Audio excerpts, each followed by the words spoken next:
चारों तरफ आनंद छा गया है, क्योंकि एक संत, एक ब्राह्मण का जन्म हो रहा है। भगवान के परम प्रिय भक्त गोकर्ण का जन्म हो रहा है।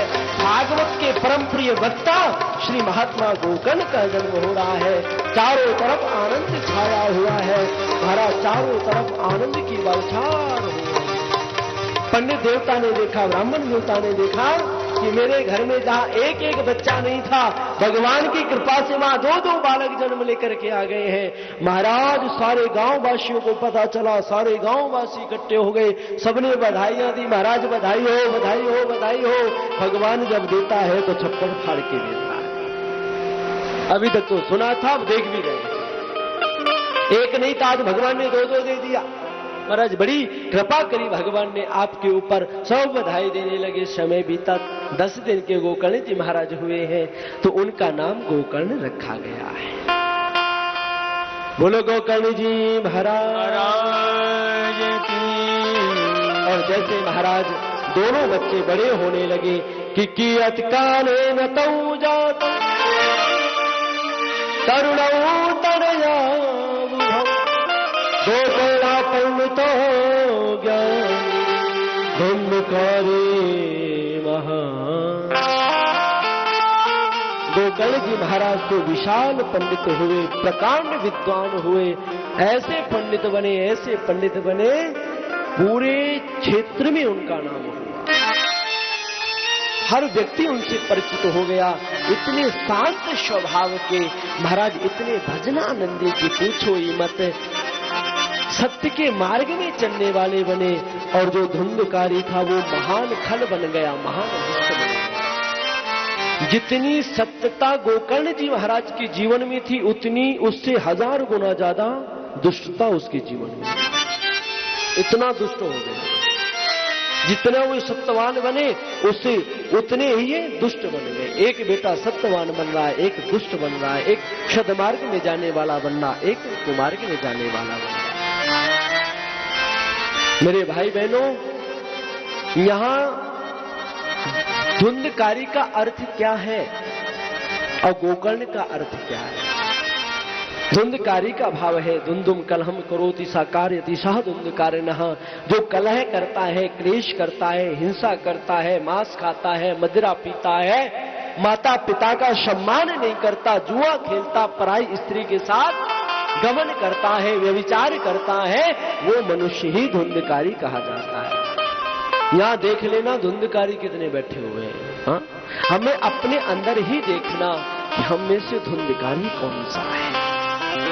और धुंधकारी किसे कहते हैं कि बोल सको तो कड़वा बोलो, मीठा बोलना मत सीखो, और जला सको तो दिलों को जलाओ, दिए जलाना मत सीखो, कि लगा सको तो आग लगाओ, बाग लगाना मत सीखो, और जा सको कुसंग में जाओ, सत्संग में जाना मत सीखो। जिसके जीवन का उद्देश्य है बोलना है तो कड़वा बोलो, मीठा मत बोलो, बोल लगाना है तो आग लगाओ, बाग मत लगाओ, बिछाना है तो सूल बिछाओ, फूल मत बिछाओ। जिसका उद्देश्य है जाना है कुसंग में जाओ, सत्संग में मत जाओ, वो मनुष्य ही धुंधकारी है, वो मानव ही सज्जनों धुंधकारी कहा जाता है। और गोकर्ण किसे कहते हैं कि बोल सको तो मीठा बोलो, कड़वा बोलना मत सीखो, जला सको तो दिए जलाओ, दिलों को जलाना मत सीखो, बिछा सको तो फूल बिछाओ, सूल बिछाना मत सीखो, जा सको सत्संग में जाओ, कुसंग में जाना मत सीखो। जिसके जीवन का उद्देश्य है जाना सत्संग में जाना, कुसंग में नहीं जाना, जिसके जीवन का उद्देश्य है कोई व्यक्ति दुखित है उसके दुख को दूर करना, कैसे भी दुख दूर हो, जिसके जीवन का ये उद्देश्य है, उसी का नाम महाराज आत्मदेव गोकर्ण है। धीरे धीरे गोकर्ण जी महाराज को ज्यादातर तीर्थ यात्रा में रहने लगे। देखा कि भाई समझाने से मानता नहीं है, भाई का कृत्य बहुत गलत है, कर्म बहुत गलत है, अंततः गत्वा उन्होंने घर ही छोड़ दिया। कभी कभार आते माँ बाप का दर्शन करके और चले जाते। माता पिता से तो सबको लगाव हो, आते हैं, माता पिता का दर्शन करके चले जाते। समय बीतता गया, धुंधकारी व्यभिचार करने लगा, हिंसा करने लगा। पिता ने बहुत समझाने की कोशिश करी। एक दिन की बात, घर आया और आकर के पिता से कहता है कि ये बता तूने धन कहाँ रखा है। महाराज पिता को मार करके पूछ रहा है। और आज पिता ने कहा कि पिता ने बहुत समझाने की कोशिश करी, अरे धुंधकारी, जो तू मार्ग अपना करके बैठा है वो तुझे शोभा नहीं देता। मेरे लाल, अभी भी कुछ बिगड़ा नहीं है। अभी भी अगर तू चाहे तो अच्छे मार्ग का सहारा ले सकता। अभी भी तू चाहे तो भगवत भजन कर सकता। अभी भी कुछ बिगड़ा नहीं मेरे लाल। सदमार्ग के मार्ग में चलने की कोशिश कर। देख, दुनिया गाली दे रही है। कितना लोग मेरा सम्मान किया करते थे। जो लोग मेरा सम्मान करते थे वही लोग आज मुझे घृणा की दृष्टि से देखते हैं कि राम राम राम राम, इसने क्या संस्कार दिए अपने बेटे। दुनिया को उपदेश करता है और अपने बेटे को संस्कार नहीं दे पाया। धुंधकारी, अभी भी कुछ बिगड़ा नहीं। और इतना कह के महाराज आज पिता ने पुत्र के पैर पकड़े। पिता पुत्र के पैर पकड़ करके कह रहा है, मेरे बेटे अभी भी सदमार्ग में आ जा, अभी भी कुछ बिगड़ा नहीं। और तू धन पूछता है। अरे ऐसी कौन सी घर की वस्तु थी जो तू बेच करके जुए में ना हार करके आया हो। तू तो सब कुछ जुए में हार गया है। याद रखना मेरे भाई बहनों, अगर बच्चा कुमार्गी हो जाए, अगर पूत कुपूत हो जाए तो घर शमशान की तरह हो जाता है। और अगर पूत सपूत हो जाए तो घर आपका स्वर्ग की तरह हो जाता है। इसलिए कोशिश यही करो कि बच्चे में अच्छे संस्कार डाल सको, अच्छे संस्कार दो उसे। संस्कार कब तक डाले जाते हैं? जब तक उसमें विकार न उत्पन्न हो, उससे पहले संस्कार डाले जाते हैं। शास्त्र का प्रमाण है, लालेत 5 वर्षाणि 10 वर्षाणि ताड़ेत पुत्रेतु 16 वर्षे पुत्रम मित्रामि वाचरेत। बच्चा छोटा है, 5 वर्ष तक है तो बच्चे को लाड़ प्यार करो। 5 के बाद जब उसकी उम्र बढ़े, 15 तक जाए तो उसको संस्कार अच्छे दो, ताड़ना उसे प्रदान करो। बच्चा गलत करता है, चोरी करके आता है, उसको मारो, डांटो उसको। प्रेम एक अलग जगह है, पर उसको संस्कार भी देना जरूरी है। और बच्चा जब 16 वर्ष का हो जाता है तो फिर पुत्रम मित्रामि वाचरेत, उसको डांट नहीं सकते आप। तुम डांटोगे वो भी तुम्हें डांट सकता है। तू मारेगा, हो सकता है उसका भी दिमाग पलट जाए, वो भी तुझे मारते। पान का पत्ता कोमल होता है तो मोड़ा जा सकता है, मोड़ सकते हो ना। और जब वो सूख जाता तो क्या पत्ते को मोड़ा जा सकता है? जब तक कोमल है जब तक मोड़ा जा सकता, सूखने के बाद मोड़ा नहीं जा सकता। सूखने के बाद वो टूट जाता है। बच्चा छोटा, संस्कार दिए जा सकते, बड़ा होने के बाद संस्कार नहीं उसको दिया जा सकता। संस्कार न देने के कारण आज आत्मदेव जी महाराज दुखित तो हो रहे हैं। और देखो, घर में कोई संतान नहीं थी तो मरने के लिए जा रहे थे, और आज घर में संतान हो गई है तो मरने के लिए जा रहे हैं। ये संसार की सबसे बड़ी विडंबना। घर में नहीं है तो भगवान को दोष देते, भगवान तूने ये नहीं दिया, और आज भगवान ने दे दिया तो भगवान को दोष देते। दिया तो ऐसा क्यों दिया? व्यक्ति कर्मों को दोष नहीं देता। घर में बच्चा नहीं था तो बच्चा नहीं होगा, संतान नहीं आएगी तो प्राण त्याग दूंगा। आज बच्चा हुआ तो कुपुत्र क्यों हो गया? आज फिर प्राण त्यागने के लिए जा रहे हैं कि क्व तिष्ठामि क्व गच्छामि क्व मे दुःखं व्यपोहये प्राणस्तजामि दुःखेन आकर्षं मनसंस्थितम्। कहाँ जाऊं, किससे कहूं? कौन है जो मेरे दुखों का शमन कर सकता है? कौन है जो मेरे दुखों को दूर कर सकता है? कोई नजर नहीं आ रहा है, कोई मुझे दिख नहीं रहा है। आज पुत्र के कुकृत्यों से परेशान होकर के, पुत्र के ताड़ना से परेशान होकर के पंडित जी महाराज जंगल की ओर प्राण त्यागने के लिए जा रहे हैं। किसी को उन्होंने अपना दुख नहीं बताया, क्योंकि जानते हैं अगर सांसारिक व्यक्ति को दुख बताओगे तो दुख में आपके हंसने वाले हजारों मिलेंगे, दुख को दूर करने वाला कोई नहीं मिलेगा। हर जख्म सबको दिखाया ना करो, हर बात सबको बताया ना करो।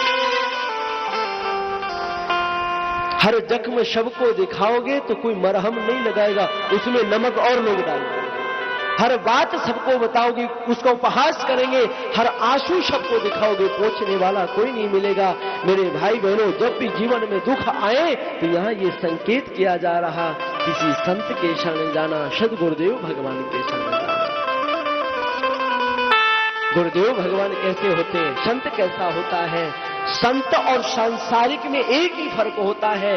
सांसारिक को जब आप कोई दुख की बात बताते हैं तो सांसारिक व्यक्ति आपके दुख को सुनकर के आपके सामने दुखित हो जाएगा। आपके सामने तो ऐसा दुखित होगा महाराज कि इससे बड़ा हितैषी तो आपका कोई है ही नहीं, और पीठ पीछे जाकर के फिर उसकी हंसी उड़ाएगा। बड़ा बनता था अपने आप को। अब आया ना समझ में? अच्छा हुआ, बढ़िया दे दिया भगवान ने, जो भी दिया अच्छा दिया। ये सांसारिक का नियम है। जो आपके सामने तो दुखित हो, पीछे से आपके पीठ पीछे आपकी बुराई करे, पीठ पीछे आपका दुख हंसे, वो सांसारिक है। और संत महाराज वो होता है, संत उसे कहते हैं जो आपके सामने तो मुस्कुरा दे, हंस दे, और पीठ पीछे उसका चिंतन करे, पीठ पीछे उसको सोचे। बच्चा दुखित है, इसके दुख को दूर करना प्रभु, भगवान से भी मनाए, वो ही संत है महाराज।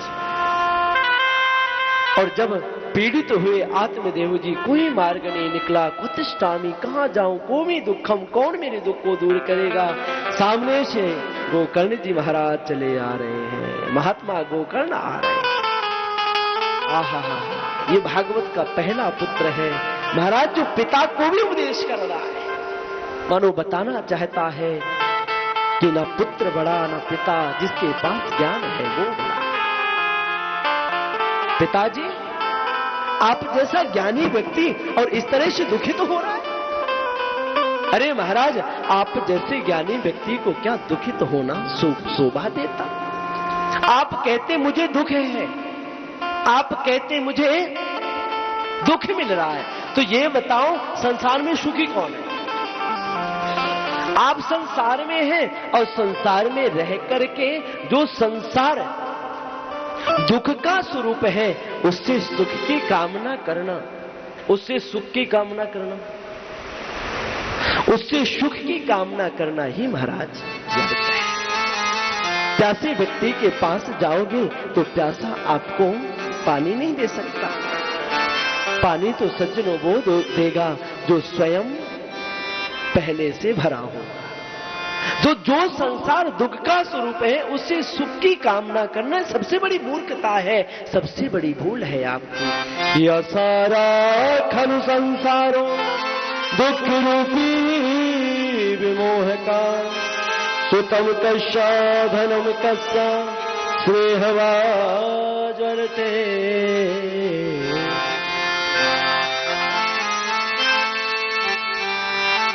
संसार आसार है प्रभु, पिताजी, असारा खलु संसारो दुख रूपी विमोह का। इस संसार रूपी कुएं में मात्र आपको दुख ही दुख मिलेगा, सुख कहीं मिल ही नहीं सकता है। सुतम कस्या, किसका पुत्र, किसकी पत्नी, किसका धन, यहाँ तो जो भी आया है व्यक्ति स्वयं आया है, स्वयं जाना पड़ता है। पिताजी, अच्छे कर्म करो, आपके कर्म ही आपके साथ जाए। किया शरीर माही तू अनेक सुख ढूंढ रहे हो, नेक तो बताया में कौन चीज भली है। मेद लज्जा मास रंगन में रंग भरे, पेट हूँ पिटारी जा में बार बार धरे। कि हाड़न के हाथ पावला के कान हाड़न के, या शरीर माही शरहाड़ की नली है। सुंदर कहत जाहि देख जिन भूले मती, भीतर कहत हो पे दिखत। अरे जब शरीर आपका अपना नहीं पिताजी, तो ये दुनिया क्या आपकी अपनी होगी? जिस शरीर से आप सुख पाना चाहते हैं वो शरीर हाड़ और मांस से बना हुआ है। जिस प्रकार से हम दीवार बनाते हैं और दीवार में क्या करते हैं, पहले ईंट लगाते हैं, सीमेंट का माला बनाकर के ईंट रखी जाती है। उसी प्रकार से भगवान ने ये शरीर रूपी ढांचा तैयार किया है। इसमें खून का और मांस का माला बना करके आपके शरीर में हड्डी रूपी ईंटों को लगा करके तैयार किया। जब दीवार बन जाती तो उसके ऊपर प्लास्टर करते, भगवान ने मांस का लेपन किया, प्लास्टर कर दिया। जब दीवार बन जाती उसके ऊपर विल्ला पुट्टी करते, भगवान ने चमड़ी रूपी पुट्टी कर दी। जब दीवार बन जाती तो क्या करते, उसके ऊपर रंग रोशन करते हैं। कोई काला रंग करवाता, कोई हरा रंग करवाता, कोई लाल रंग करवाता। तो भगवान ने भी शरीर रूपी दीवार में फिर रंग चढ़ाया। किसी को गोरा बना दिया, किसी को काला बना दिया, किसी को ज्यादा गोरा, किसी को कम गोरा, किसी को ज्यादा काला, और किसी में भगवान ने कम काला पेंट किया। तो ये ठाकुर जी ने पेंट कर दिया। लेकिन ये इमारत कब तक खड़ी है, कब तक सुरक्षित है पिताजी? जब तक ये काल की पुरजोर आंधी जब इसे टकराएगी, ये इमारत टूट करके खाक में मिल जाएगी। पिताजी जब तक ये चढ़ी खड़ी हुई है, जब तक ये काल रूपी आंधी नहीं चल रही है, याद रखना जिस समय ये काल रूपी आंधी चलेगी, ये इमारत टूट करके खाक में मिल जाएगी। खून का बाड़ा बनाया ईंट जिसमें एड़ियां, चंद्र स्वास्थ्यों पे खड़ा है ये सयारे आसमान। काल की पुरजोर आंधी जब इसे टकराएगी, ये इमारत टूट करके खाक में मिल जाएगी। और अभी आपने कहा सुख, ये बताओ सुख क्या होता और दुख क्या होता? और दूसरी चीज पिताजी, सुखी है दुनिया में कौन? कि न चेन्द्रस्य सुखम किंचन, न सुखम चक्रवर्तिना, सुखमस्ति विरक्तस्या मुनेरेकांत जीवना। भिखारी व्यक्ति के पास जाओ तो कहता जिसके पास धन है वो सुखी है। धनवान के पास जाओ तो कहता जो राजा है वो सुखी है। राजा के पास जाओ तो कहता जो चक्रवर्ती सम्राट है, पृथ्वी का अधिपति है, वो सुखी है। उसके पास जाओ तो कहता इंद्र सुखी, इंद्र के पास जाओ तो कहता शंकर सुखी, शंकर के पास जाओ तो कहते कि भगवान ब्रह्मा सुखी, और ब्रह्मा के पास जाओ तो कहते भगवान विष्णु सुखी। पर तुलसीदास विचार करे, अरे हरिदाम बिन को ना सुखारी। तुलसीदास जी महाराज कहते हैं कि कोई तन दुखी, कोई मन दुखी, कि कोई धन बिन रहे ते उदास, और थोड़ी थोड़ी सब दुखी सुख राम को दान। पिताजी कोई धन दुखी है, कोई मन दुखी है, कोई तन दुखी है, थोड़ी थोड़ी सब दुखी है। अगर कोई सुखी है तो मेरे गोविंद का, मेरे राम का भक्त सुखी है। इसलिए भगवान का भजन करो, ठाकुर का भजन करो। यहाँ जो भी है, जितना भी है, सबको एक ना एक दिन जाना है, सबको छूट जाना है यहाँ पर। कि जमाने का दस्तूर है ये पुराना, यहाँ जो भी आया उसी को है जाना। कर्म फल को पाकर ये जीव जग में आया, उसी से यहाँ पर है सुख दुख को पाया। यहाँ मौत आती है लेकर बहाना, कि यहाँ मौत आती है लेकर बहाना। है मतलब के रिश्ते हैं, मतलब के नाते, जो आते हैं जग में वो एक दिन है जाते। ना कोई है अपना, ना कोई बेगाना, जमाने का है ये दस्तूर पुराना।